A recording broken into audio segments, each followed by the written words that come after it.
Senhor Deus e Pai, louvamos o Teu nome, agradecidos por esta oportunidade, por esta noite. Pedimos que a Tua graça seja sobre nós, seja sobre o professor Kleber Tomás ali na turma do Médio em Teologia, que a Tua bondade seja conosco, Espírito Santo esteja abençoando tanto a classe do Médio como esta classe. Algumas lutas e dificuldades têm vindo ali sobre a turma do Médio, mas estamos certos que a vitória sempre será nossa, pelo maravilhoso e poderoso nome de Jesus. Que Teu Espírito venha sobre as nossas mentes e corações, abra-nos o entendimento para a compreensão plena da Tua santa palavra, que será nesta noite aqui no grupo do Bacharel sendo ministrada. Obrigado, é a oração que fazemos, entregando tudo aos Teus cuidados, agradecidos, em o nome de Jesus. Amém e amém. Boa noite, a paz do Senhor. Estamos com sensível atraso. Eu tive que dar uma ajuda emergencial ao professor Kleber Tomás no médio, porque a conexão da internet dele falhou, e então eu tive que agir rápido para que ele pudesse dar as orientações para que ele entrasse pelo telefone celular dele. Do contrário, de novo, o médio não teria, porque já são quase 2, 3 semanas que a turma do médio está tendo dificuldade para ter as suas aulas, né? E hoje a dificuldade que surgiu foi de natureza técnica. Essa é a razão. Eu já estava tudo preparado para entrar aqui com vocês no horário, só que em cima da hora, né? Não em cima da hora, 8h10 ele me chama e me explicando da situação. Então eu tive que gastar esse tempo dando esta ajuda para ele. Agradeço a paciência, a compreensão de vocês. Só reduzimos o tempo de aula de hoje, mas a aula não passará das 10 da noite. Também devo um esclarecimento aos irmãos. De momento, até o momento, eu ainda não tive as condições de postar no grupo o gabarito dos exercícios que havíamos já falado lá atrás, mas eu vou fazer isso na quarta-feira. Quarta-feira agora é o meu dia off, então na quarta-feira, que é o meu dia off, não tem outro jeito, eu vou ter que fazer no meu dia off para colocar muita coisa em dia, então eu já estarei postando, mas repito, nenhum de vocês vai sair no prejuízo. Simplesmente nessas últimas 3, 4 semanas para mim está sendo um pouquinho pesado, né? Com muitas situações, eu estou cuidando da casa, cuidando de minha esposa e cuidando das coisas da escola, né? Porque minha esposa não tem passado bem nas últimas 3, 4 semanas, né? Fruto ainda daquele acidente que ela sofreu, então ela teve nas últimas semanas uma fortíssima recaída, né? Ela não pode se mover muito, não pode fazer muita coisa, então eu estou fazendo de tudo agora, né? Sou dono de casa e graças a Deus não estou me requeixando. O único detalhe é que o meu tempo tem que ser agora bem distribuído e eu estou um pouquinho sobrecarregado. Então eu agradeço que vocês tenham essa compreensão e paciência, mas tudo será regularizado e ninguém sairá no prejuízo. Vamos à página 22, 22, 22, 22. Vamos então dar uma rápida viagem na área da matéria que é muito interessante. Acredito que vocês já passaram por ela, né? Os que fizeram conosco o curso médio em teologia, chamada antropologia. Na verdade, a matéria da nossa escola trabalha com o título Antropologia Bíblica, porque tem a antropologia secular, né? Que só tem a visão humana, a visão secular, a visão não cristã ou bíblica. E aqui nós vamos trabalhar com a visão bíblica, né? Já estudamos, né, no médio, e aqui é apenas uma rápida viagem e até mesmo fazendo alguns esclarecimentos que trazem, né, um pouco de dificuldade para a maioria dos irmãos compreenderem a sua profundidade. Só me identifique quem é o iPhone. Não sei se é a irmã Sandra Sandinho. Estou vendo aqui uma conexão com iPhone. Só me confirme se é a irmã Sandra Sandinho ou é outro aluno, porque quando o aluno entra com um nome, com a tela apagada e com um nome que eu não consigo identificar, fica complicado para mim. Por favor, o aluno que está aí na tela. Isso, irmã Sandra, perfeito. Obrigado, irmã Sandra. Que eu me confundi um pouco no momento que a tela está fechada e não tem o nome do aluno. Obrigado, muito obrigado. Isto, muitíssimo obrigado. Então, irmã Sandra, isso, irmão José Carlos, pastora Priscila, certo. Quero ter certeza que eu não estou aqui errando na ficha de chamada, seria terrível da minha parte cometer essa injustiça. Perfeito, irmão Washington, maravilha. Tá tudo certinho então. Então nós temos 1, 2, 3, 4, 5, 6, 7, 8. né, dos 13 alunos, então temos hoje a ausência de 5 alunos. 5 alunos hoje, de momento não. Mas tudo bem, a gente está consciente dessas lutas e dificuldades. Antropologia. Vamos lá, então, na nossa apostila. Conceito que estuda o homem chama-se antropologia, que deriva-se do grego anthropos, homem, e logos, ensino, estudo, doutrina. Em um sentido lato sensu, ou seja, ao pé da letra, significa o que olha para cima, sendo a primeira indicação de finalidade desta criatura, adoração de um ser superior. A origem do homem, ela é muito questionada, meus irmãos, seja nos meios filosóficos, teológicos, humanistas, muito questionada.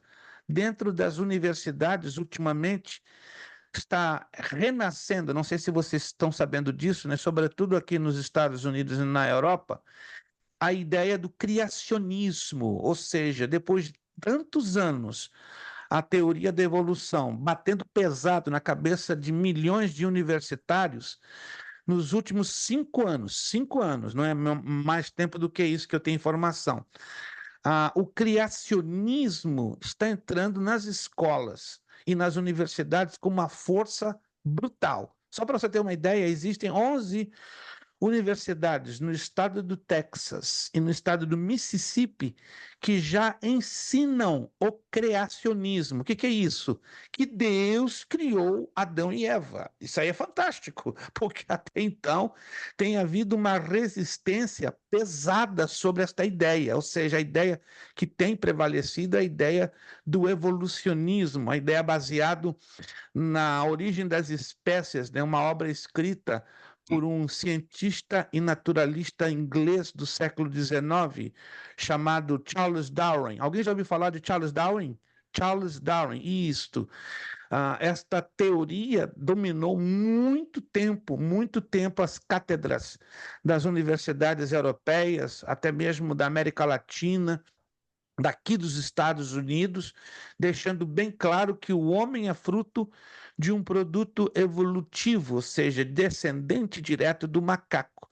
Mas, graças a Deus, repito, de 5 anos para cá, essa ideia, essa teologia ou teoria tem caído por terra.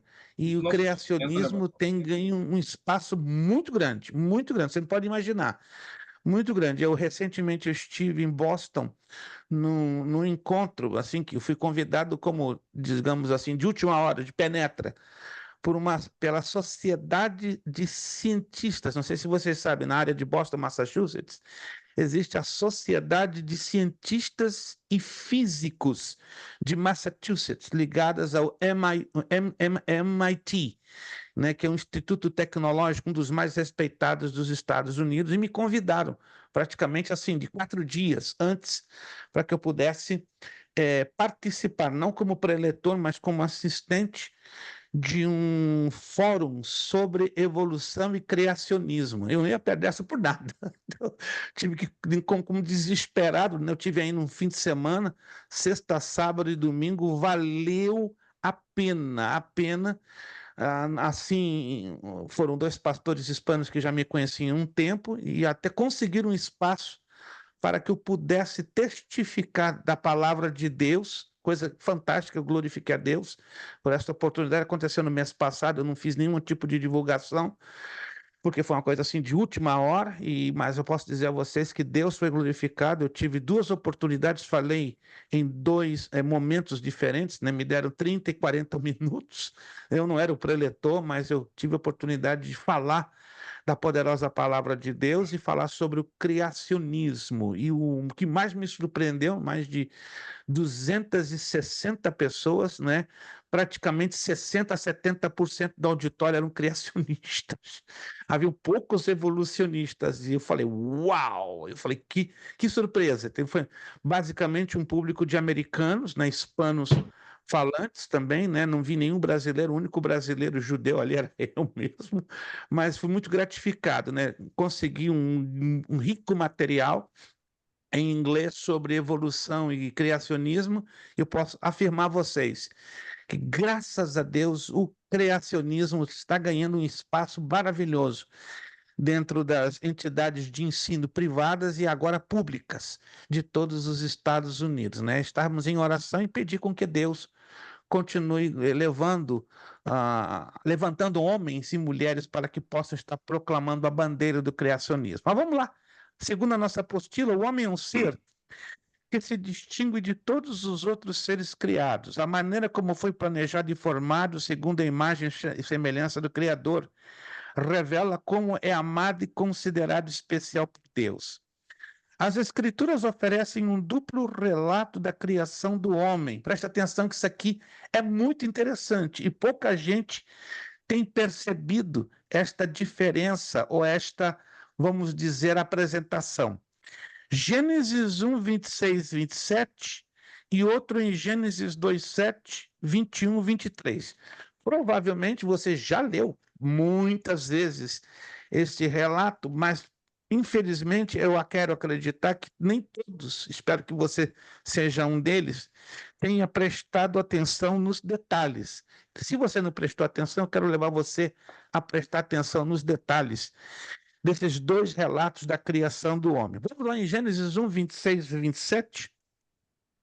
Repito, eu quero acreditar que a grande maioria de vocês que estão aqui conosco nessa noite já leram esses dois relatos. Agora eu quero entender até que ponto vocês tiveram a atenção necessária sobre esses dois relatos. Gênesis 1, 26 e 27, eu estarei fazendo leitura na versão Almeida Revista Corrigida 2009. Repito, Almeida Revista Corrigida de 2009. E disse Deus: façamos o homem à nossa imagem, conforme a nossa semelhança, e domine sobre os peixes do mar, e sobre as aves dos céus, e sobre o gado, e sobre toda a terra, e sobre todo réptil que se move sobre a terra. Verso 27. E criou Deus o homem à sua imagem, imagem de Deus o criou, macho e fêmea os criou. O segundo relato está um pouquinho à frente, Gênesis capítulo 2, versículo 7, e aí saltamos dentro do mesmo capítulo 2, versos 21 e 23. Gênesis capítulo 2, versículo de número 7.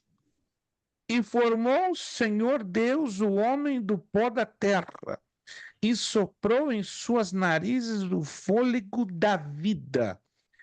E o homem foi feito alma vivente. Agora, muita atenção aqui no 21 e no 23, versículos 21 e 23. Então o Senhor Deus fez cair um sono pesado sobre Adão. E este adormeceu e tomou uma de suas costelas e cerrou a carne em seu lugar. 22.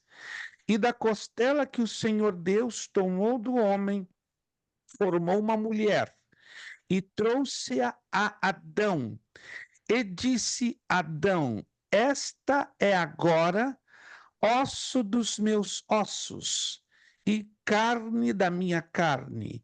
Esta será chamada varoa, porque do varão foi tomada. Nós vamos tomar uns minutinhos para fazermos umas observações nesses dois textos. Eu tenho absoluta certeza, não estou aqui me colocando como arrogante nem prepotente, querendo saber mais do que os demais, mas os detalhes que nós vamos aqui abordar, eu tenho absoluta certeza que a maioria de vocês desconhece, a menos que aqui um de vocês vá me surpreender, eu gostaria que alguém aqui me surpreendesse no que tange esses detalhes que nós vamos trabalhar agora. Vamos lá. A primeira narrativa, qual é a primeira narrativa? A de Gênesis 1, 26 e 27. Contém um relato da criação de todas as coisas da ordem em que ocorreu. Vou repetir. O primeiro relato, o relato de Gênesis 1, 26 e 27. Alguém está aqui comigo? Vamos lá, que eu tenho certeza que alguém está aqui comigo. Isso. O relato de 1, 26 e 27 é o relato da criação de todas as coisas na ordem, na linha do tempo em que ocorreu. Detalhe, a segunda narrativa de Gênesis 2:7 e do 21 ao 23 é diferente, enquanto que a segunda agrupa as coisas em sua relação com o homem, sem se preocupar com a ordem cronológica. Essa é a grande dificuldade que existe em ler e estudar o livro do Gênesis. Me acompanha aqui. O livro do Gênesis, ele é 75% um livro de revelação. 25% é de linha histórica presencial ou existencial, ou seja, Moisés recebeu documentação, chegou às mãos dele, e aí ele então confirma os fatos encaixando-se dentro da revelação. Mas no que tange à origem do homem, do universo, do planeta Terra, Moisés não teve acesso a nenhum tipo de documentação. Alguém está me entendendo? Ele não teve acesso, está provado isso. Ele recebeu uma revelação direta do próprio Deus, dando a ele detalhes. Começamos a entender que Moisés começa a trabalhar com documentação que ele recebeu vinda de várias fontes a partir do capítulo 40 do livro do Gênesis. Olha que interessante. Então, são em torno de 10 capítulos, porque Gênesis tem 50 capítulos. Estão lembrados? O livro de Gênesis tem 50 capítulos. Então, os estudiosos, os expertos em bibliologia, creem que a partir do capítulo 40 de Gênesis, aí sim, Moisés lança uma narrativa baseada em documentação. Até o capítulo 40, ou um pouco antes, tudo pura revelação, ou seja, 75% do livro de Gênesis é pura revelação. Em torno de 25%, aí sim Moisés trabalha com uma documentação. Agora vamos ver outro detalhe que muitos de nós não nos atemos, não nos prendemos e tampouco conhecemos. Podemos ver que a criação do homem se distingue de tudo o que mais, tudo o que o mais foi criado. A criação do homem foi precedida por um solene conselho divino. Que conselho é esse? Gênesis 1, 26. Façamos. O que chama a sua atenção dessa expressão? Passamos. Tem alguma situação aqui, algum erro gramatical, algo bem curioso? O que vocês subentendem ou entendem dessa declaração de Gênesis 1, 26? Um diálogo Façamos. entre mais de uma pessoa. Como se fosse uma ordem, né? Tá no plural. Envolve pessoa. Por exemplo, se eu estou aqui dizendo aos irmãos, façamos e faço, alguém vai se questionar. Ué, por que o pastor está dizendo façamos, se ele está sozinho na telinha? Não tem uma segunda, uma terceira, ou uma quarta pessoa. Alguém está me acompanhando? Então, por uma questão de lógica e de gramática, eu não entraria em uma declaração façamos, mas faço. A menos que eu esteja dentro na ética ministerial, como, por exemplo, quando eu tomo a palavra no púlpito, aí a ética ministerial, pela homilética, me recomenda a envolver a plateia com o pregador. Aí eu posso dizer, façamos, envolvamos-nos, falemos, aí faz sentido. É de certo? forma igualitária, Mas, né, pastor? como? E a expressão é de forma igualitária. Igualitária, exato, tem que envolver a todos por igual. Aí tudo bem, porque inclusive é um procedimento ético, que a ética ministerial e a homilética bíblica nos ensinam. Eu fico um pouco preocupado com aqueles pregadores que estão trabalhando só com a primeira pessoa do singular. Farei, pensarei, colocarei. Aí é muito egoísta, ele está olhando só para o lado dele e descartando a audiência, descartando o público, como o irmão José Carlos falou. Temos que ter a visão igualitária, envolver a todos, mas não nesse caso. Esse caso aqui é um caso diferente. Façamos. Aqui envolve o que? A Trindade. O Pai, o Filho e o Espírito Santo. Não apenas a pessoa de Jesus Cristo, né? Mas a pessoa da Trindade. Quando se trata da primeira pessoa, você analisa primeiro o contexto. Quando Deus entra em primeira pessoa, em alguns casos é o Pai. Preste atenção, isso aqui é interessante. Em alguns casos é o Pai. Como é que eu sei? Pelo contexto. O que é o contexto? Os versículos que estão antes e os versículos que estão depois. Geralmente, 3 versículos que estão antes do texto e 3 versículos que estão depois do texto. Se quiser anotar, isso é um critério que a hermenêutica nos ensina, tá? Você quer saber quem está falando, na verdade, se é o Pai, o Filho e o Espírito Santo, quando tem primeira pessoa do singular, pega o texto e analisa o contexto. Qual é o contexto? 3 versículos antes, 3 versículos depois. Então, tem casos pelo contexto que é o Pai. Tem casos pelo contexto que é o Filho Jesus. Quando é o próprio Jesus, tem textos que já dizem abertamente, mas tem textos que não dizem. Aí você tem que ir pelo contexto. E tem casos que é o próprio Espírito Santo, que é o revelador da pessoa do Pai e da pessoa do Filho. Mas tudo tem que ser bem analisado. Há casos fáceis de identificar, que é Jesus que está falando, porque ele está envolvido na história. Mas quem é Jesus abertamente na história? Como é que você vai descobrir? Vai descobrir através de uma teofania ou de uma cristofania. Mas aí você também tem que analisar o contexto, o que vem antes e o que vem depois. O homem foi criado conforme um tipo divino. Vamos entender o que é isso, tipo divino. O homem imediatamente colocado em posição exaltada. Olha só, é o que diz Gênesis, capítulo 1, versículo 28. Só vou ler rapidinho para você ter uma ideia do que se trata dessa posição exaltada. E Deus o abençoou, e Deus lhes disse: frutificai, multiplicai, enchei a terra e sujeitai-a, dominai-a sobre os peixes e sobre as aves do céu e sobre o animal que se move, sobre todo animal que se move sobre a terra. Ou seja, Deus deu o controle do governo. O governo do planeta, cai nas mãos do homem. Então, imediatamente que o homem é criado, Deus já coloca na mão do homem o governo. O governo. Por quê? Porque na terra anterior, não vou entrar agora nesses detalhes, eu já falei alguma coisa disso em aulas passadas, em aulas anteriores, o governo do planeta estava na mão de um querubim, lembram-se? Lúcifer. Agora é outro planeta, Terra é dos outro minerais. Éden, agora é outro administrador, é outro governante.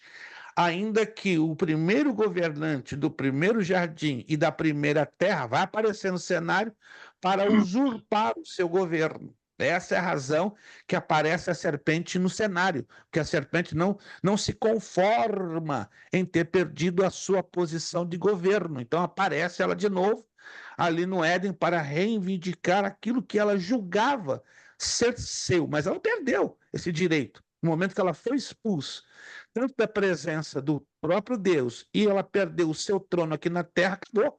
Ela não tinha mais essa. Mas Pastor, o Satanás veio para ser isso, o adversário de Deus e o adversário do homem.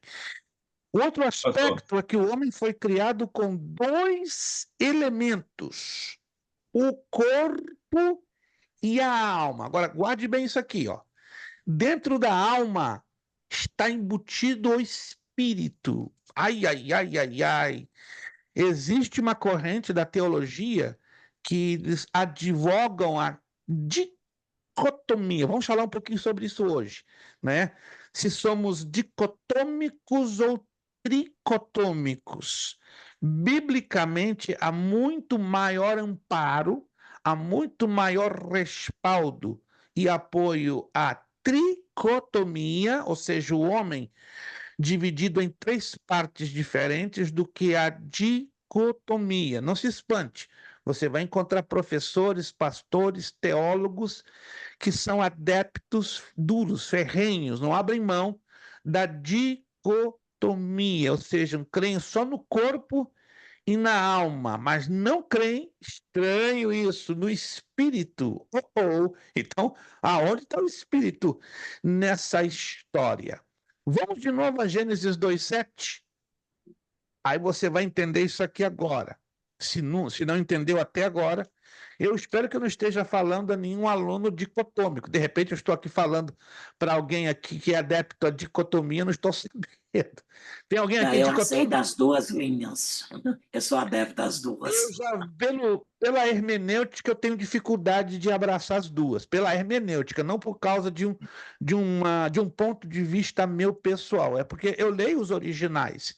Então, lendo os originais, eu vejo muito complicado afirmar que a dicotomia tem maior sustentabilidade bíblica. Entenda bem, não estou fazendo uma afirmação minha pessoal, uma defesa minha pessoal. Eu estou olhando pelo lado da hermenêutica. Então, se a hermenêutica me mostra uma coisa, então eu vou pelo que a hermenêutica me ensina. Olha lá, Gênesis 2:7. O que diz Gênesis capítulo 2, versículo 7? E formou o Senhor Deus o homem do pó da terra. Se você não sabe, o pó da terra tem 39 elementos, coincidindo com os 39 livros da Torá, ou do Antigo Testamento. Estranho, né? E nós, inclusive, temos até ouro no nosso corpo. Claro, uma proporção baixíssima. Temos prata, temos plutônio, temos Cinco. rádio, temos 39 Sais elementos. minerais.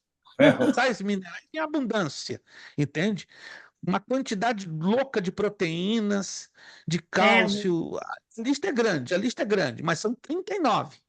Coincidência ou não, 39 livros do Antigo Testamento. Isso é uma coincidência. Eu não quero fazer uma associação um pouco disparatada que eu poderia estar forçando a hermenêutica. E soprou em suas narizes o fôlego de vida. Olha só. Quando você vai no hebraico e descobre fôlego de vida, ruach, vento, espírito. Porque a palavra vento e a palavra espírito no hebraico é a mesma coisa. Ruach. No grego é pneuma. A palavra Espírito Santo em hebraico, Ruach HaKodesh, não é? O vento santo, ou fôlego santo. E aqui Deus sopra o quê? O Ruach, o fôlego de vida. E diz, e o homem foi feito alma vivente. Veja a diferença. Existe alma e alma vivente. A tradução literal do hebraico é nefesh idahat nuah, ruach. Quer dizer, a alma sustentada, a tradução literal é alma sustentada pelo espírito. Então quer dizer que o primeiro homem que nós sabemos já pela própria ciência, o homem das cavernas, não tinha o espírito. Ele só tinha o corpo e só tinha a alma. Ele não tinha a parte que é imortal, que determina a sua eternidade. Preste atenção. Aqui, o segundo homem, que é Adão, o homem Homo sapiens, segundo a ciência, ele recebe o espírito. Por isso que tem a expressão alma vivente. Ou é uma teoria minha? Não. O texto hebraico diz tudo isso. É só você pegar o texto hebraico, entrar lá no fundo e você vai descobrir, não é? Ruach hatut an-nefesh, ou seja, a alma sustentada pelo espírito. Mas peraí, como é que nós diferenciamos espírito, alma e corpo? Vou mostrar aqui na telinha agora. Vou mostrar aqui na telinha para vocês agora. Olha que interessante isso aqui.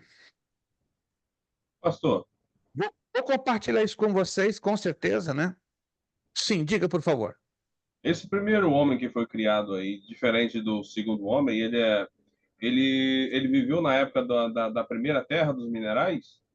100% correto, 100%. Os homens das cavernas, eles são uma realidade, não é uma falcatrua, não é uma invenção. Se o dia que o irmão tiver seu papel, me avisa que eu vou levar o irmão a 3 museus. O Museu do Louvre, em Paris, onde está hoje acontecendo as Olimpíadas, o Museu Britânico em Londres, na Inglaterra, e ao Museu do Vaticano, não é, na Itália, ali no estado do Vaticano, para o irmão conhecer as ossadas que foram encontradas nos últimos 225 anos, do homem de Neandertal, do homem de Australopithecus, né, do Cro-Magnon, 4 a 5 espécies diferentes do homem. Adão e Eva estão catalogados como Homo sapiens, ok?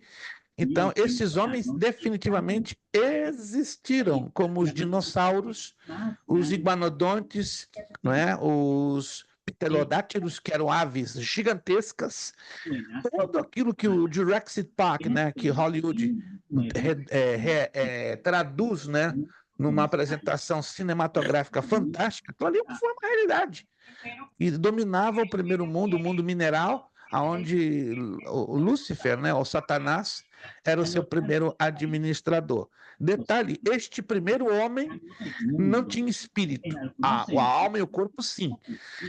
Aqueles livros que eu postei para vocês no grupo, quem de vocês puder adquirir pelo menos um deles vai dar isso com todos os detalhes à luz do texto hebraico e à luz da própria ciência. Vamos lá. Para avançar em alguns pontos, o estado original do homem, o homem como imagem de Deus. Estão vendo aqui na telinha? Quem está vendo aqui a telinha, por favor? Todos estão enxergando? Isso. Está aqui, ó. O homem possui a imagem de Deus, o homem possui faculdades intelectuais, vindo o homem aí possui uma moral santa. Alguém está com o o áudio áudio aberto de ligar? tá Senão eu vindo vou uns fechar aqui, por favor. Fecha o áudio de vocês. Vazando um som. Em espanhol. Por favor, senão eu vou ter que fechar. Eu vou ter que fechar. O áudio de alguém está aberto e está trazendo um pouco de interferência. Eu agradeço. Muito obrigado. Isso, obrigado. Fica complicado, né? A gente está compartilhando algo com o áudio no fundo aberto. Vamos lá. O homem possui faculdades intelectuais, o homem possui uma natureza moral santa. Vamos entender isso aqui bem mais de perto, certo? Vamos lá. A imagem de Deus não denota semelhança física. Eu vou compartilhar isso depois com vocês no grupo, tá? Deixa isso bem claro. A imagem de Deus, muita gente questiona. Deus tinha nariz, orelha, pés, mãos. Isso não denota semelhança física. Como é que eu sei disso? Colossenses 1,15, João 4,24, João 1,18, Lucas 24,39, primeiro livro de Samuel 15,29, deixa isso bem claro.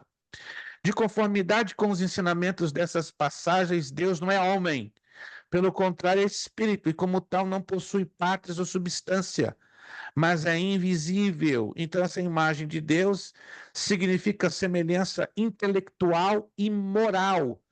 Colossenses 3,10 nos ensinam isso.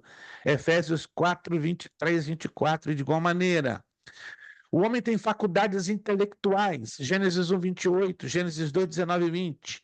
O homem se assemelha a Deus pelo fato de possuir natureza racional. Ele raciocina, ele delibera, ele decide. A capacidade do homem a esse respeito é a origem de todo conhecimento científico. Ele interpreta a significação da natureza e descobre que traz os sinais da razão. Perdão. O homem compreende Deus por motivo dos sinais de inteligência no mundo ao seu redor. A razão no homem corresponde à razão em Deus. Olha que interessante isso aqui, ó.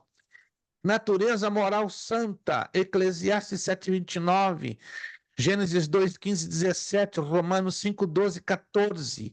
Isso significa que o homem foi criado como um ser santo e esta foi a principal glória com que ele foi coroado. Uau! Foi uma grande glória ter sido feito semelhante a Deus em suas excelências intelectuais. Mas a maior glória do homem foi ter sido criado semelhante a ele em suas perfeições morais. Isso antes do homem sair da presença de Deus com a queda.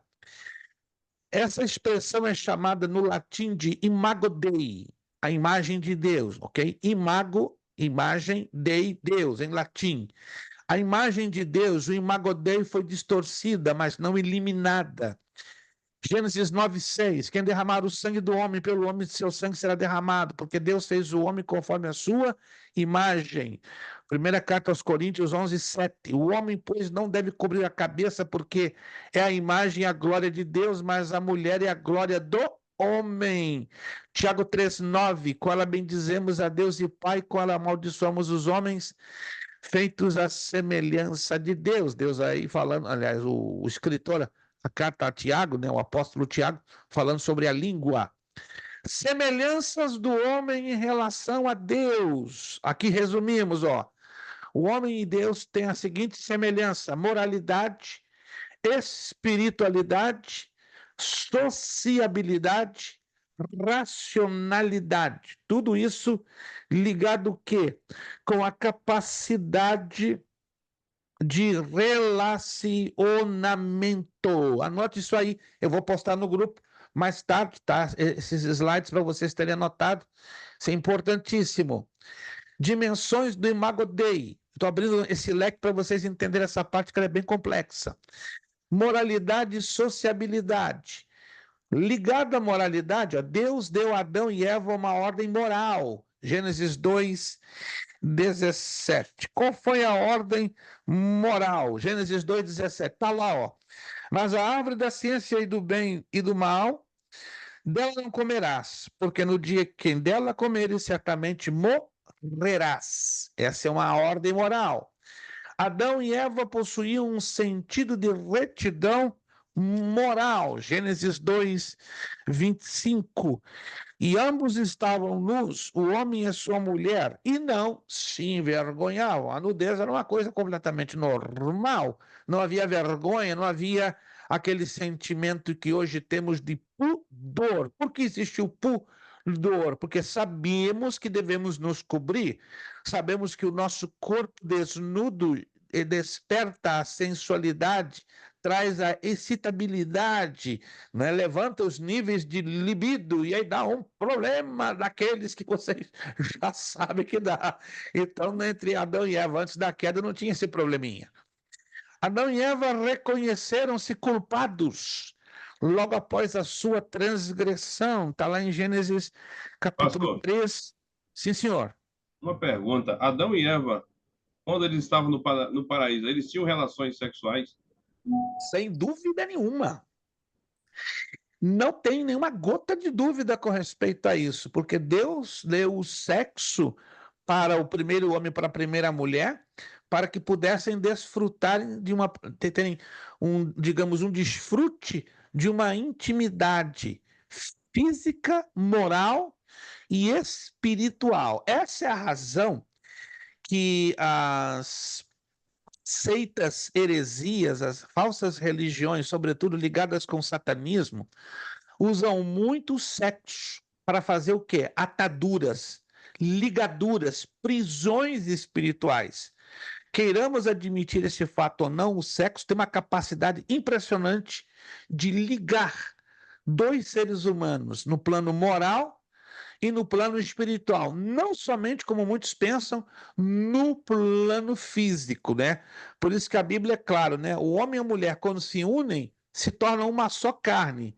Mas a palavra carne, no texto hebraico, implica não apenas união física, mas união moral e também união espiritual. Então, as relações sexuais foram dadas para o homem e a mulher terem um desfrute pleno de uma intimidade, não apenas física, mas também moral e espiritual, para fazer liga, né, em todos os três sentidos, ou na tricotomia do homem. O problema é que depois do pecado, o sexo se tornou algo mal usado, mal colocado e vergonhoso, no momento que ele é feito fora do casamento, né? Gênesis 3:7 diz que Adão e Eva reconheceram-se culpados após a sua transgressão. Gênesis 3:7 diz: então foram abertos os olhos de ambos, e conheceram que estavam nus, e coseram folhas de figueira e fizeram para si aventais. Isto parece indicar que a sua imagem incluía a justiça original. Em Gênesis 1:31, Eclesiastes 7:29 nos deixa isso claro. O ângulo da sociabilidade. Adão e Eva, presumivelmente, falavam um ao outro. Está ali em Gênesis 2:18-23. Você pode ler depois com calma. Gênesis 3:6-8 e Gênesis 4:1. A racionalidade, como envolve o raciocínio, qual a semelhança do raciocínio do homem com o de Deus? O ser humano recebeu a responsabilidade de exercer o domínio sobre a terra, Gênesis 1, 26, 28, Salmo 8, 4, 9. Adão foi instruído ao cuidar do jardim. Adão deu nome aos animais. Gênesis 2, 19. Isso é o mais incrível de tudo isso. Nome aos animais. A ciência hoje chega a catalogar 9.825.180 espécies diferentes de animais. No tempo de Adão e Eva, provavelmente esse número era o dobro, cerca de quase 18 milhões de espécies. Metade delas, consequentemente, foi destruída no dilúvio. Agora, pensa um homem perfeito na sua capacidade humana e cerebral, usando os dois lados do cérebro, 100% do esquerdo, 100% do direito. Aí Deus traz na frente de Adão, como vai se chamar esse animal? Barata, esse pulga, esse marimbondo, esse tigre, esse de pescoço comprido, girafa, esse com chifrão no meio do nariz, rinoceronte, meu Deus! Imagina a mente de Adão, Não tinha escrivão. impressionante. Não tinha escrivão. Não tinha escrivão, que é o mais lindo, gente. E hoje a ciência diz que nós usamos 30% do lado esquerdo do cérebro e 10% do lado direito. O que é isso? A que ponto fomos reduzidos? 30%, vou repetir, 30% usamos do nosso lado esquerdo e 10% do lado direito. Ei, meu Deus, Um peraí. superdotado, Hein? um superdotado usa essa capacidade. Não, superdotado não, uma pessoa normal. Normal. Eu e o irmão somos normais. Então, nós que somos normais, ó, usamos do lado esquerdo 30% e do direito 10%. Os superdotados, do lado esquerdo, usam 85% a 90% e do lado direito até 60%. Está provado que Albert Einstein usava 93% do lado esquerdo do cérebro e 75% do direito. Ele era superdotado. Como o homem alcança isso, pastor? Através do teste de QI, o coeficiente de inteligência. Existem 3 tipos de QI tests. Eu tenho eles, eu geralmente faço, não é, com os alunos no presencial. Não dá para fazer no online porque gasta um pouquinho de tempo. Mas eu já fiz várias vezes, né? Claro, eu primeiro permito, eu faço 3 perguntas chaves.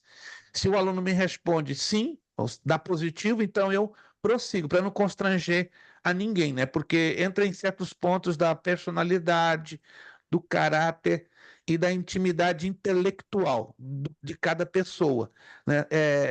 São 3 perguntas iniciais. Se as 3 perguntas são respondidas em positivo, aí eu posso avançar com 25 outras. Em 25 perguntas, num lapso de 10 a 15 minutos, eu posso determinar o QI, né, o coeficiente de inteligência. E aí o coeficiente de inteligência me dá, de forma aproximada, o coeficiente de inteligência. De uma pessoa normal, vai de 90 a 120. De 120 para cima, já vamos entrar em categorias de superdotados, né? Os grandes superdotados têm o seu coeficiente de inteligência acima de 150, 160, 170. Stephen Hawking é o mais superdotado conhecido na história. 567. É aquele que estava na cadeira de rodas, aleijado, falando com um sistema de som pela garganta. 500, ou seja, ele era muito mais que Albert Einstein, muito mais. E acredita-se, né, por vários testes, que ele usava 97% do lado esquerdo do cérebro e o 90% do direito. Então ele era o super, de todos os seres humanos que já passaram por essa terra, ele era o super, super, super dotado. Ninguém entende isso, porque naturalmente o pecado destituiu isso do homem naturalmente. Então, com essa predisposição, né?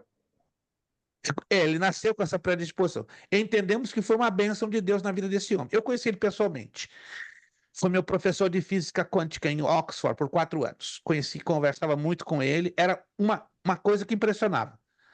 Com toda aquela máquina que ele tinha na traqueia acoplado, era algo impressionante conversar com aquele homem.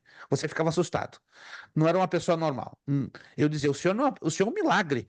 da parte de Deus. Ele ficava bem indignado. Eu não acredito em Deus. Se ele existisse, ele não me colocava nessa situação. Não, mas você não está percebendo. Você é aleijado do peito para baixo. E do peito para cima você tem uma inteligência abissal, que ninguém tem na face da terra. Aí eu conseguia constrangê-lo, né?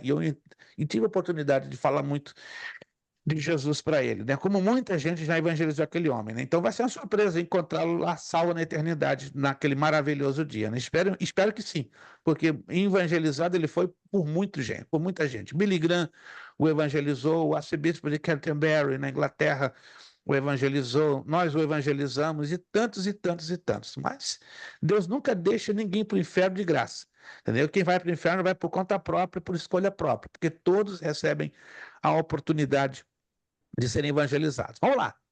Adão reconheceu que a mulher lhe era uma ajudadora idônea, Gênesis 2, 22, 24, e também Gênesis 2, 20.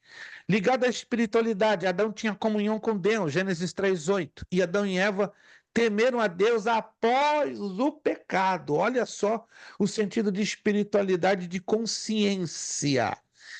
Eu vou avançar um pouquinho, que eu quero entrar aqui num gráfico para vocês terem aqui, ó.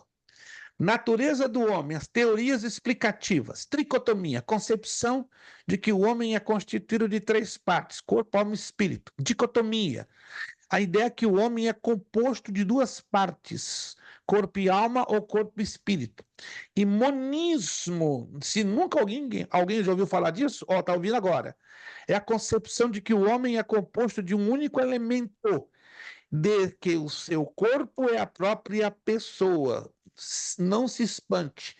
Existem milhares de pessoas na face da Terra que são adeptas ao monismo. Só creem que o homem é corpo e acabou. Não tem nada de alma e não tem nada de espírito. Vamos lá. Tricotomia, o homem como ser tríplice. Argumentos a favor. Gênesis 2,7 não declara de maneira absoluta que Deus fez um ser duplo. O texto em hebraico está no plural.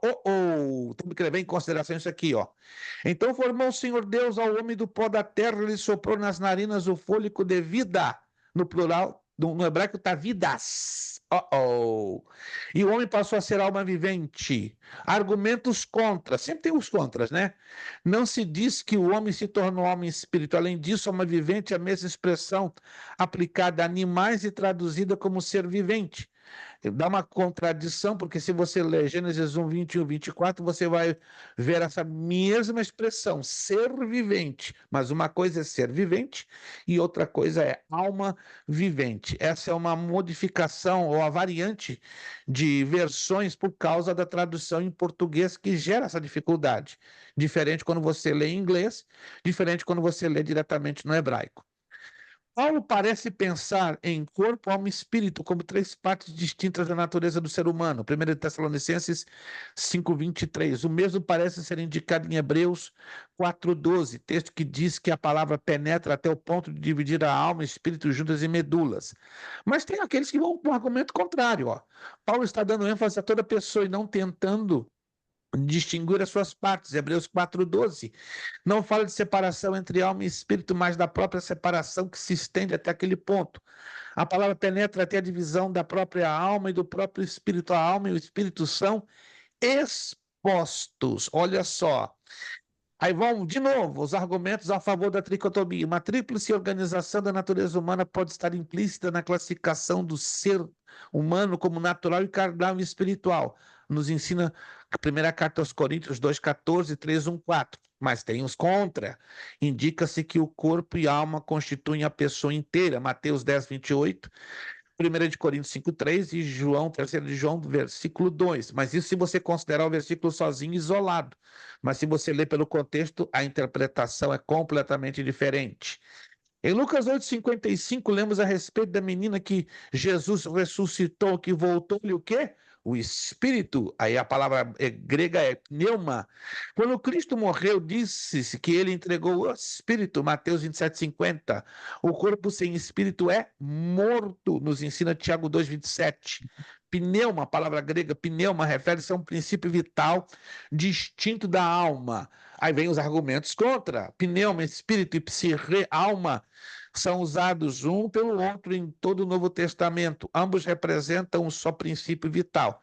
Aí vai contrário ao que ensina a exegese bíblica.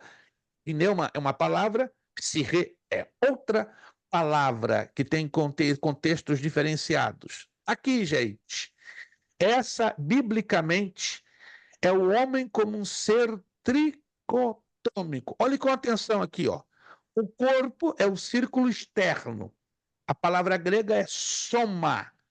Está ligado com o ser carnal. Primeira carta aos Coríntios 3:1-3. Estão vendo? O segundo círculo, tá? Que é aquele círculo violeta, é a alma. É a palavra grega psique ou psirre.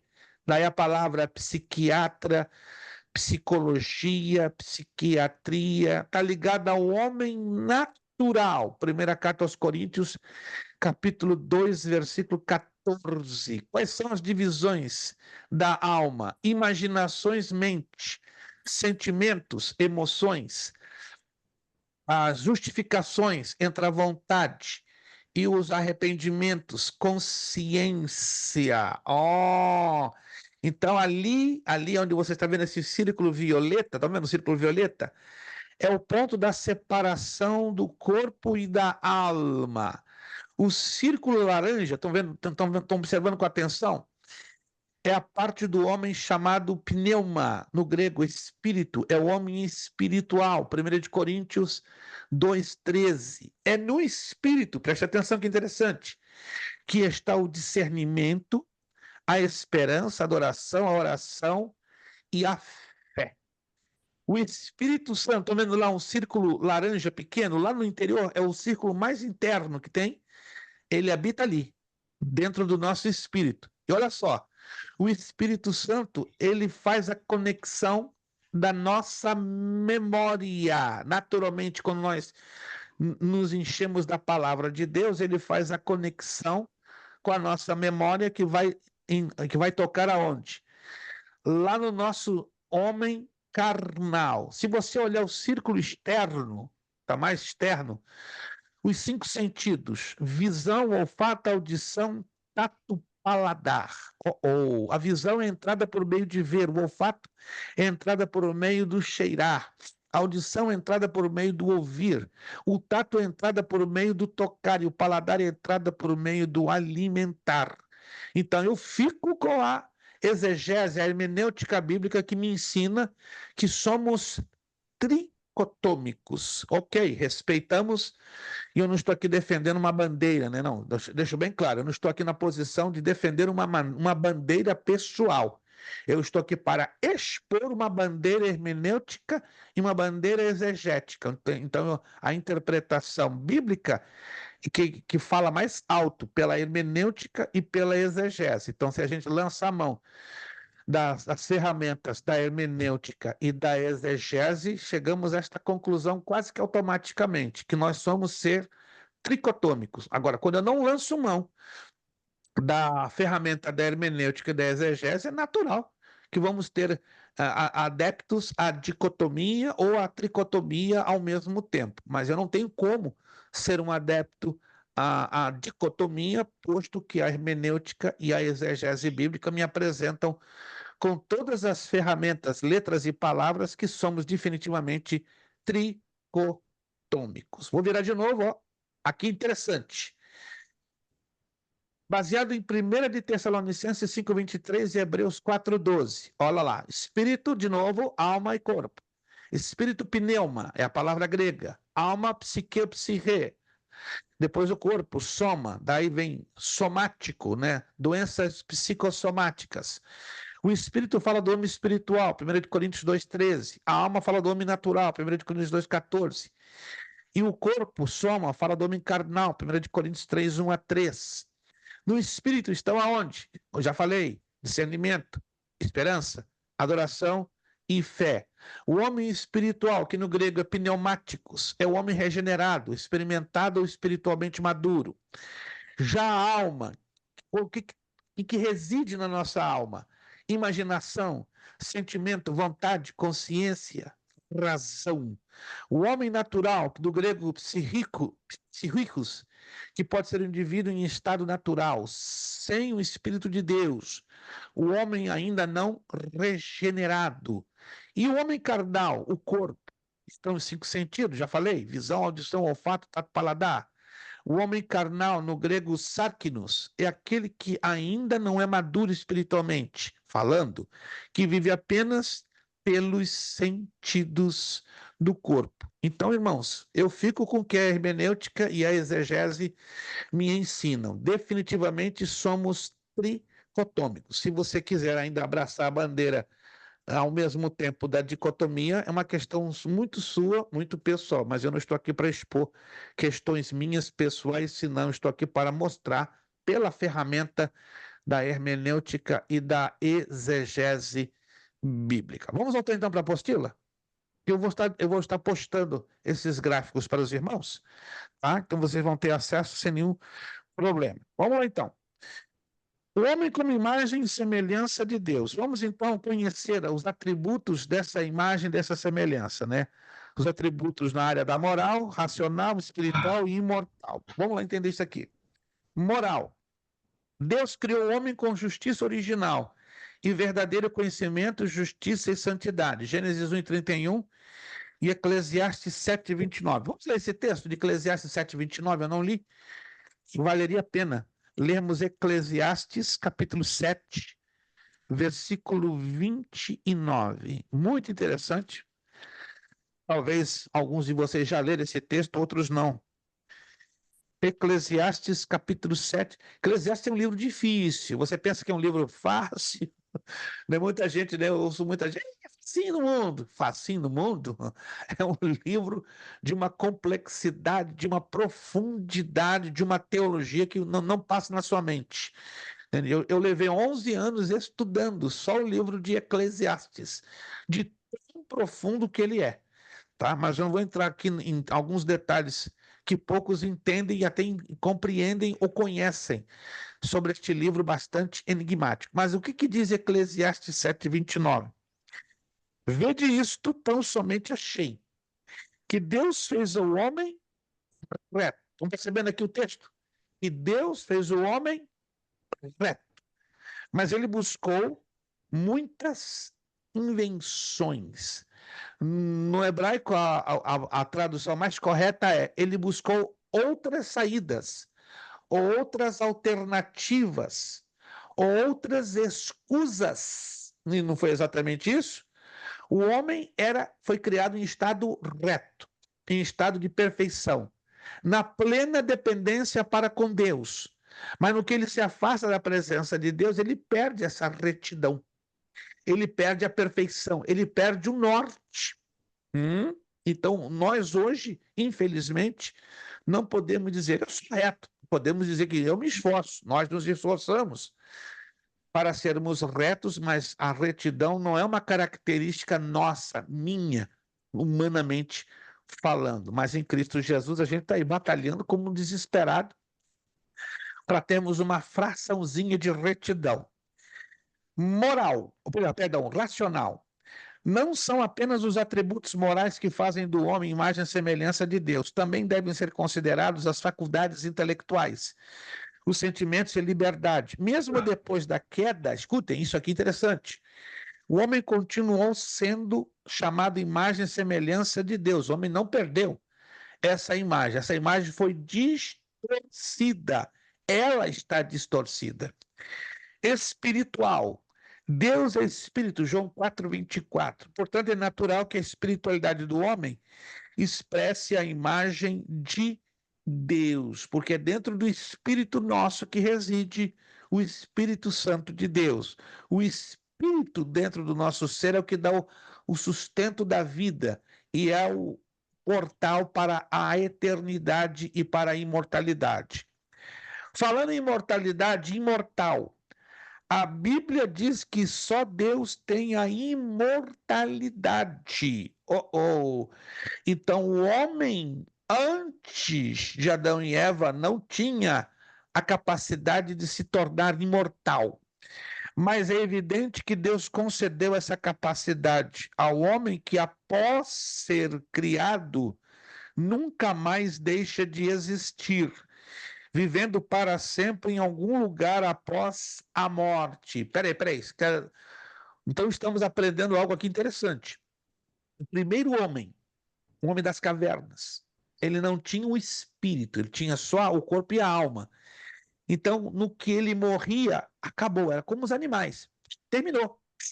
Não tem uma extensão de uma vida mais além, como se diz em inglês, um afterlife. Mas depois de Adão e Eva, aí foi dada ao homem a capacidade do afterlife, ou seja, do mais além. Alguém está me compreendendo, gente? Isso é fantástico.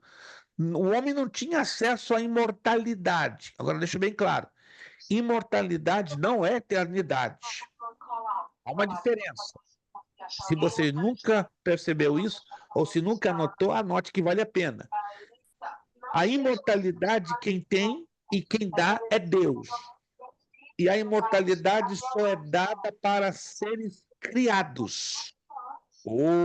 Naturalmente, a imortalidade pertence a Deus. Mas em relação a nós, seres criados, ela é concedida, ela é uma faculdade concedida. Alguém está com o áudio aberto, por favor, me feche aqui de novo. Eu vou ter que aqui do meu lado fechar e está vazando o som de alguma forma, e isso causa um pouquinho de transtorno. Eu agradeceria que somente quando fossem participar abrissem o áudio, né? Do contrário, se você tem alguma fonte de som aberta no seu fundo, aí onde vocês estão, queira ou não, vai vazar, menos que você desligue essa sua fonte de som, tá bom? Aí você pode manter o seu áudio aberto sem nenhuma dificuldade. Obrigado, desculpe, mais uma vez está fazendo esse pedido. Mas vamos lá. A diferença, então, entre imortal e eterno, que tanto Deus, ele é dono da eternidade, como dono da imortalidade. Mas o que mais define eterno de imortal? Eterno quer dizer nunca foi criado e nunca vai morrer. O imortal um dia foi criado e recebeu a imortalidade da parte de um, que é o Todo-Poderoso. Entenderam? Então, nós não somos eternos. Um dia fomos criados, mas pela salvação que recebemos em Cristo Jesus, passamos a ter acesso à imortalidade com Deus. Se não fosse pela salvação, teríamos a mesma imortalidade, só que separados de Deus, como o que vai acontecer com os ímpios, né? Quando forem lançados definitivamente no lago de fogo e enxofre. Ali eles vão desfrutar de uma imortalidade eternamente, indefinidamente separados da presença de Deus. Virando a página 23, natureza do homem. Já falamos um pouquinho já atrás, né? Alguns minutos atrás nos nossos slides, que repito, vou postar para vocês. Irmão José Carlos, por favor. Pastor, um dia eu estava ouvindo um debate sobre se nós ainda possuímos a imagem de Deus ou a imagem de Adão. Nós possuímos a imagem de Deus. Temos as duas. No sentido mais amplo, me acompanhe, ok? No sentido mais amplo, na questão da criação, temos sim a imagem de Deus. Porém, o pecado de Adão fez com que a imagem de Deus em nós ficasse completamente distorcida. Me acompanha? Consequentemente, herdamos a imagem de Adão. O que é a imagem de Adão? A imagem moldada no seu pecado, na sua transgressão, na sua rebelião, na sua independência para com Deus. Então, no sentido mais amplo, mais abrangente, sim, temos e mantemos a imagem de Deus, que foi distorcida pelo pecado original, ou do primeiro homem. E mantemos, ao mesmo tempo, a imagem de Adão. Por isso que Paulo fala, né, do primeiro e do último Adão. Olha que interessante. Primeiro Adão, lá no paraíso. O último Adão, Jesus Cristo, né? Porque a palavra Adão tem que ser interpretada nesse contexto como humanidade. E o próprio Deus entrou na humanidade, ou seja, se fez humano. Quando estudamos a matéria cristologia, esse fenômeno é chamado de encarnação. Encarnação. Deus não tinha necessidade nenhuma de assumir a forma humana. Deus não tinha necessidade nenhuma de se encarnar em um corpo físico e humano, mas ele assim o fez por amor a nós e para consumar o plano da salvação, porque a única maneira de matar o pecado era matar o pecado na carne, e para tal tinha que ser feito por parte de quem? De alguém perfeito, de alguém semelhante ao homem, para consubstanciar ou consumir a obra da salvação. Por isso que a carta de Paulo aos Filipenses diz que Jesus se fez semelhante aos homens, não se fez igual. Porque o grego deixa bem claro, há uma palavra que é heteros e alós. Heteros quer dizer semelhante, alós quer dizer igual. E nunca o grego vai usar a palavra alós com respeito à humanidade de Jesus Cristo, mas sempre a palavra heteros, que quer dizer semelhante. Porque se Jesus fosse igual ao homem, ele teria trazido sobre si o gene, né? o genótipo do pecado que Adão e Eva trouxe. Ou seja, o primeiro Adão trouxe para dentro da humanidade o germen do pecado. Essa é a razão que o Filho de Deus é perfeito em tudo. E quando ele nasceu perfeito. Porque o que gerou Jesus no sentido humano da encarnação? O Espírito Santo fecundando o óvulo de Maria. Não entrou aí em ação o quê? O espermatozoide de José. Ou entrou? Não entrou. Pela Bíblia sabemos que o que fecundou o óvulo de Maria foi o Espírito Santo. E os teólogos batem naquela expressão que ainda eles querem fazer debate e polêmica, mas não tem como fazer debate e polêmica em fatos bíblicos que estão mais do que comprovados. 100% homem, 100% Deus. 100% Deus, 99% homem, porque se Jesus fosse 100% homem, ele teria que trazer o germe do pecado, não é? A herança do pecado. Aí Jesus não seria perfeito, não seria E é transmitido concebido. pelo homem. Como? O homem que transmite isso aí. Isso, o homem transmite. A partir de Adão, já era. Entendeu? Por isso que teologicamente é incoerente afirmar isso. Muitos teólogos batem nas redes sociais. Jesus, 100% homem, 100% Deus. Errado. Teologicamente, Jesus, 100% Deus. 99% homem. Né? Porque 1% ele não entrou nessa, que é ter o germe do pecado sobre si. Vamos lá, então? O homem deve ser considerado como uma unidade. A Bíblia... deixa eu passar aqui na natureza do homem, eu já estava passando bem rápido. Existem duas correntes de opiniões sobre os elementos constitutivos da natureza humana, que são opiniões. Porque hoje a teologia, né, nos meios dos teólogos, eles colocam opiniões. Mas é o que muitas das vezes eu entro em confronto com a grande maioria dos teólogos. Alguém já me disse, o senhor é um teólogo diferente? Sim, porque eu advogo pela teologia pura. E a teologia pura, ela está isenta de opiniões próprias, de opiniões pessoais. Então eu sou chamado um ET no meio dos teólogos. Sou o menor dos menores, mas não adianta, irmãos. Eu não consigo expor um ponto de vista meu em se tratando de ensinar as Escrituras. Ou eu ensino as Escrituras como ela é, ou eu fico quieto e fecho a minha boca e não exerço a minha docência, ou seja, decido não abrir minha boca para não estar comprometendo a pureza da palavra de Deus. Mas, infelizmente, existem duas correntes de opiniões, é um direito, né? Que o aluno, o irmão em Cristo, a irmã em Cristo, enfim, que o servo de Deus tem as suas opiniões. Não estou dizendo que você não deva ter a sua opinião. É um direito seu ter opiniões. Mas entre eu ter a minha opinião e eu estar dentro do que a Escritura ensina no seu contexto bíblico, hermenêutico e exegeta, eu prefiro estar no seu contexto 100% bíblico. Vamos lá. Então, essas duas correntes de opiniões sobre os elementos constitutivos da natureza humana. A dicotomista, que defende que o homem tem dois elementos, corpo e alma, que é sinônimo de espírito. A Bíblia discorda que não existe esse tipo de sinonímia. E a tricotomista, que defende que o homem tem três elementos, corpo, alma e espírito. A doutrina congregacional, da igreja congregacional, os metodistas e os batistas tradicionais são dicotomistas. O homem deve ser considerado como uma unidade. A Bíblia nos ensina a ver o homem como uma unidade, não 2 ou 3 elementos movendo-se paralelamente. Cada ato de quaisquer elemento do homem é visto como um ato do homem todo. Esta unidade está clara desde o momento da formação do homem. Gênesis 2:4. Não é a alma em si o homem que peca. Mateus 5:28. Olha só que interessante. Não é o corpo em si o homem que morre. Eclesiastes 12:7.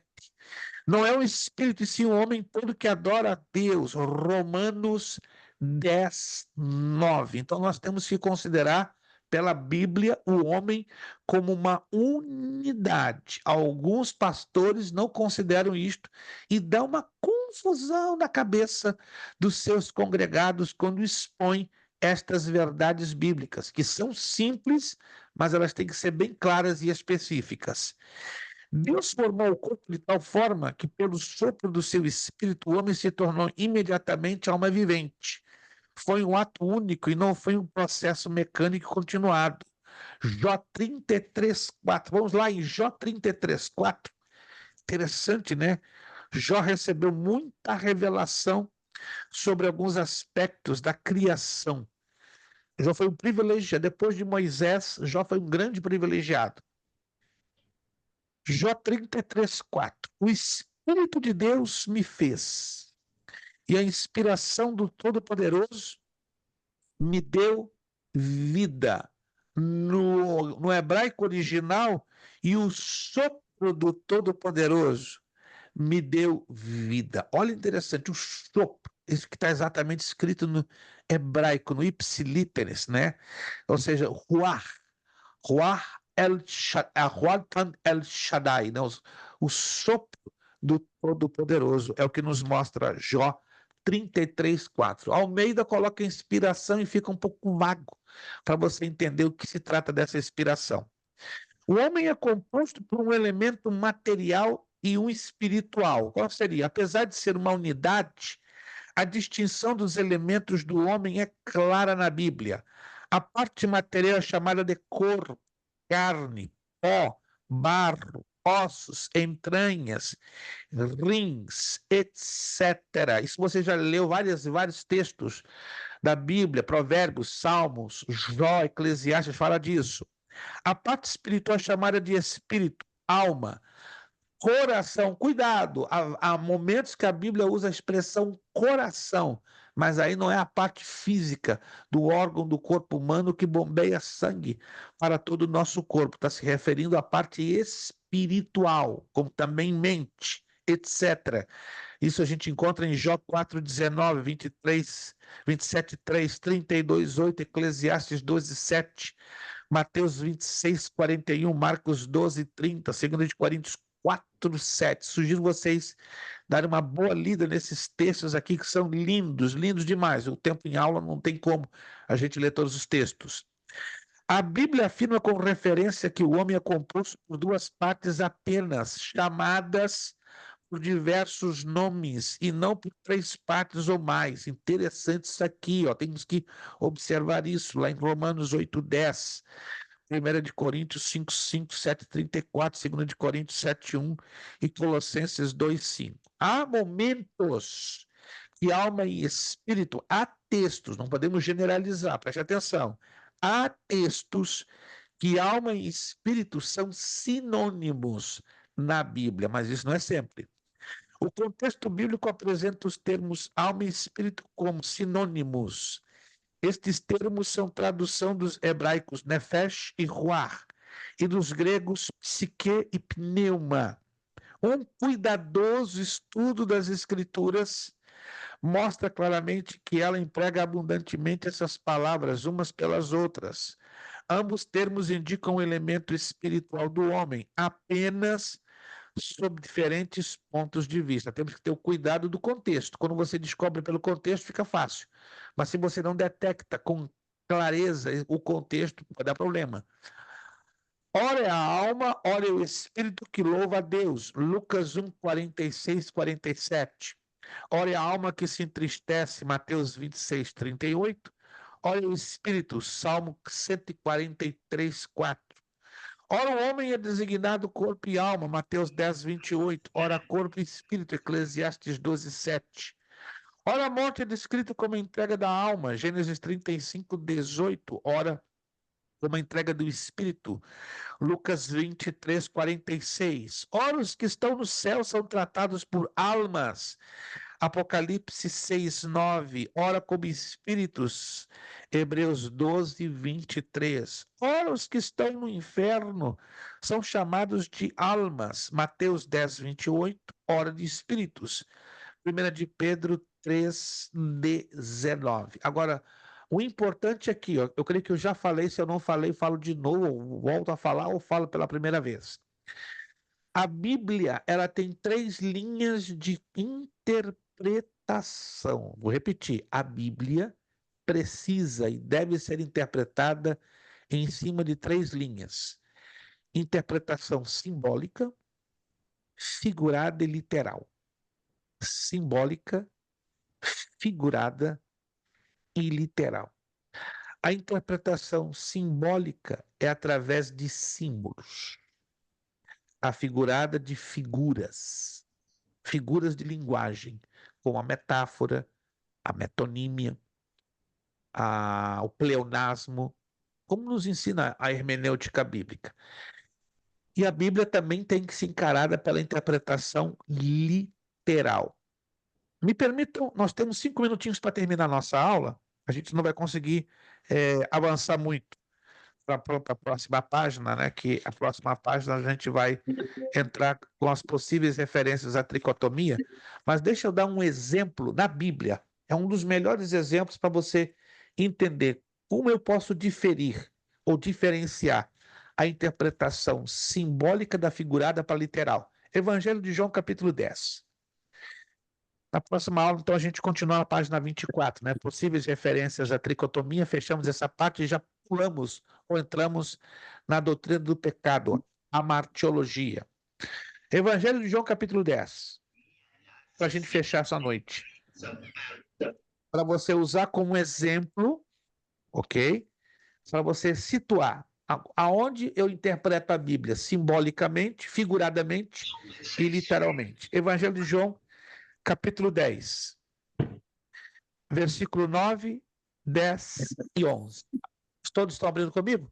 Evangelho de João, capítulo 10, versículos 9, 10 e 11. Texto conhecidíssimo, mas tome esses 3 versículos como uma maneira de você ter como um critério da interpretação simbólica, por símbolos, figurada, por figuras, e literal, pelo que diz literalmente o texto.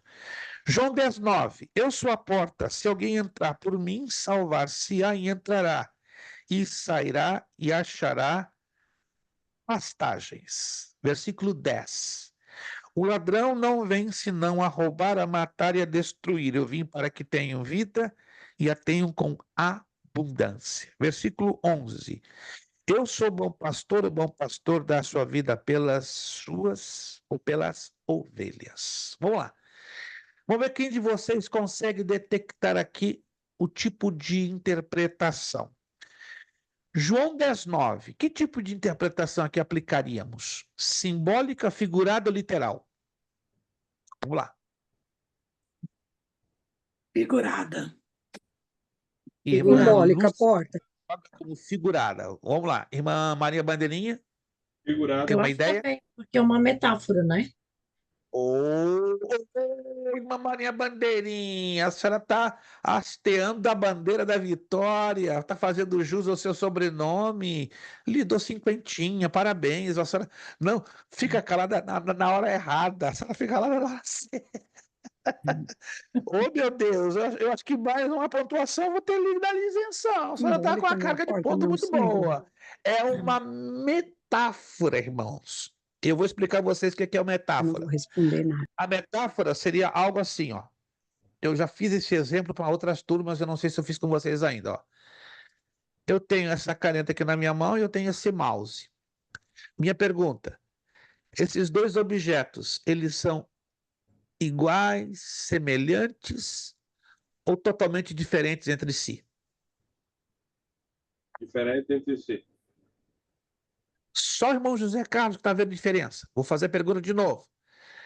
Eu tenho aqui uma caneta e um mouse. Minha pergunta: esses dois objetos, eles são semelhantes, iguais ou completamente diferentes entre si?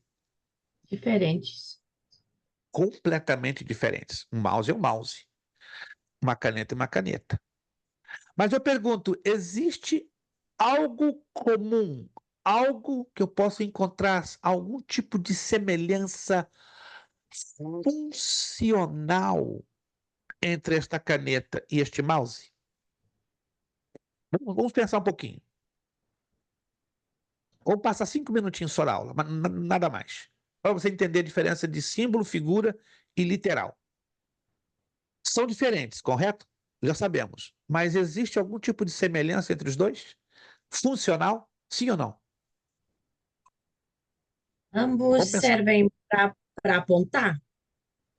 Excelente! Ambos servem para apontar.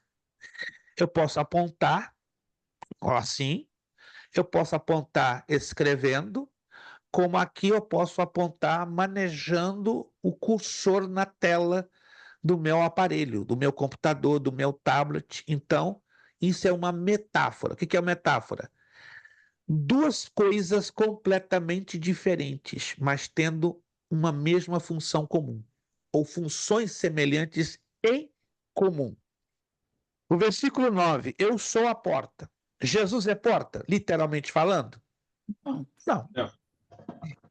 Uma porta, ela tem que ser feita de madeira, de ferro, de aço, de vidro, de pedra, etc. Concordam? Mas qual a semelhança funcional entre Jesus e uma porta? Vamos lá. Eu sei que vocês sabem. Qual a semelhança funcional entre o Senhor Jesus e uma porta? Ele te A dá entrada da porta, para a sua passagem. acesso. Jesus é o que dá acesso. Essa é a palavra certa. Tanto a porta como Jesus dão acesso. Jesus dá acesso à presença do Pai e a porta dá acesso a um outro compartimento, uma outra divisão de uma casa ou em uma outra Acesso, situação. passagem, né? É a mesma coisa. Isso então é uma metáfora. Então o versículo 9 aqui é uma interpretação figurada. Figurada. É uma metáfora, como bem colocou nossa irmã Maria Bandeirinha. Versículo 10. O ladrão não vem senão a roubar, a matar e a destruir. Eu vim para que tenham vida e eu tenho com abundância. A interpretação aqui é literal ou simbólica? Tem que ser Simbólica. Literal ou simbólica, simbólica? né? Simbólica. Literal. Simbólica. Literal. Literal. Literal. O Ele que o realmente ladrão vai. faz? O ladrão te manda convite? Irmã Maria Bandeirinha, vou na sua casa amanhã para a gente tomar um café. Assinado, seu bondoso ladrão. Isso aí não é mais ladrão. Pode ser o correio, pode Não, ser é o que eu pastor, pode ouvia. ser o evangelista, pode ser o irmão. Exato. O ladrão não Exato. faz isso. Entendeu? O ladrão ele mata, rouba e destrói. Então aqui é literal, literal. Então, versículo 10 é a interpretação literal. E 11, por eliminação, é simbólica. Eu sou o bom pastor dá a sua vida pelas ovelhas. Jesus, ele foi um pastor literal. Ele cuidava de bodes, ele cuidava de ovelhas, ele Não. cuidava de vacas. Ele era um pastor de animais? Não, Não. não. Então, isso aqui é um símbolo. Não é? O que é um símbolo? Se usa uma situação prática apontando para uma pessoa que desempenha uma função parecida, semelhante. Né? O pastor alimenta, o pastor nutre, o pastor orienta, o pastor guia. Não é? E Jesus fazia a mesma coisa, só que no plano Também. espiritual. Entenderam então a diferença da interpretação simbólica, figurada e literal? Entenderam? Anota então esse texto do Evangelho de João, capítulo 10, versículos 9, 10 e 11. Versículo 9, a interpretação é figurada. Versículo 10, a interpretação é literal. E versículo 11, ela é simbólica. Você pode usar esses 3 versículos para você fazer todo tipo de aplicação na Bíblia para distinguir os 3 tipos de interpretação. Quando nós aprendemos a distinguir esses 3 tipos de interpretação, aí vamos entender a questão de corpo, de espírito e alma. que dá uma confusão tremenda na Bíblia. Se você não souber interpretar corretamente, de forma apropriada, quando é que eu interpreto alma e espírito como fossem sinônimos, aí você tem que ler o contexto para saber se eu dou uma interpretação literal, figurada ou simbólica. Gente, 10h04, Pastor, passamos do horário. Sim, não, por deixa. favor, Próxima adiante, aula. adiante. Next Próxima. one. It's okay. Senão a gente vai esticar muito hoje. It's Gente, okay. muito obrigado, agradeço demais a paciência maravilhosa que vocês tiveram hoje. Começamos, infelizmente, um pouco atrasados devido à emergência que surgiu, que eu tive que dar um socorro ao nosso irmão evangelista Kleber na turma do MED, mas eu agradeço a tremenda paciência. Próxima aula, então, nós continuamos na página 24, possíveis referências bíblicas, a tricotomia, né? Então, página 24, estaremos então, se Deus quiser, na próxima aula, já será o dia 5 de agosto, nossa próxima aula no dia 5 de agosto, não se esqueça, certo? Nossa aula de Teologia Sistemática 2 terá 8 aulas, então nós vamos fechar essa matéria no dia 26 de agosto, ou seja, todo mês de agosto, e aí no mês de setembro revezamos com o irmão Kleber. O irmão Kleber volta para o bacharel e lá vou eu para o médio. Então, todo esse mês de agosto vocês vão ter que me aguentar um pouquinho mais, certo? E aí volto lá para estar com o irmão Kleber. Muito obrigado, Deus vos abençoe rique e poderosamente. Quero Posso agradecer fazer aos uma alunos que... pergunta? Sim, por favor. Dia 26, então, será a nossa prova? Sim. Mas eu me comprometo, como já falei no início da aula, pelas dificuldades que eu estou tendo, eu vou estar postando as respostas de alguns dos exercícios na quarta-feira. Esta quarta-feira agora é o meu dia off, então eu vou tirar esse dia para colocar muita coisa em dia, que eu estou atrasado em todas as turmas. Então, na parte do finalzinho da tarde, noite, vocês já podem consultar no grupo. Eu vou estar colocando as respostas, os gabaritos de alguns, não de todos, mas de alguns exercícios, para que a gente retome, né, o andamento. Já então, a partir da próxima aula, a gente estaria então corrigindo, né, alguns dos exercícios em sala de aula. E a nossa prova, então, final, fechando Teologia Sistemática 1 e 2, dia 26 de agosto. Anotou aí? 26 de agosto. Eu vou estar postando. Se você está ligado com as nossas postagens, não vai perder nenhum tipo de informação. Se você está desligado das nossas postagens, aí é um pouco preocupante, né? E aí você pode sair no prejuízo, porque não vai estar atualizado com respeito a todas estas informações. Quero agradecer a você que já fez o pagamento pelo mês de julho, se não fez ainda até o dia 31. Do contrário, a partir de 1 de agosto, vem com a multinha de $10. Muito obrigado pela atenção, pelo esforço, pelo empenho de todos vocês. Deus vos abençoe poderosamente. Nossa irmã Ruth vai estar abrindo o seu áudio e, por favor, agradecendo-nos com uma oração, uma palavra de oração. Deus nos abençoe, estejamos orando uns pelos outros, porque a vitória sempre será nossa, pelo poderoso e maravilhoso nome do Senhor Jesus Cristo. Com vocês, nossa irmã lá de Marlborough, Ruth Soares Basílio. Esse nome é um nome importante, meu Deus, no céu e na terra. Irmã Ruth, então, agradecendo-nos a Deus com a palavra de oração, a aula de hoje. Senhor Deus, em nome de Jesus, nós entramos na tua presença com gratidão. Ó Senhor, não temos palavras para expressar, Senhor, por todo esse aprendizado de hoje. Obrigado pela vida do pastor Luiz, pela sua família, trabalha nas áreas de sua vida. Encaminha-o, Senhor Jesus, a tua vontade absoluta. Abençoa cada aluno, Senhor, tanto do básico como do médico, do médio e do bacharel. Esteja presente em nossas vidas, a cada dia abrindo nosso entendimento, para que possamos assimilar a tua palavra, Senhor. No abrir da nossa boca, sempre sai uma palavra de sabedoria para edificação. Em nome de Jesus, que possamos nos empenhar na leitura da sua palavra, nos estudos, no preparo para as provas, abençoando-nos, ó Deus, mais e mais a cada dia. Muito obrigado por tudo desde já, em nome de Jesus, amém e amém. Amém, amém. Nosso lema, e fechamos com tudo hoje: seriedade, compromisso e disciplina.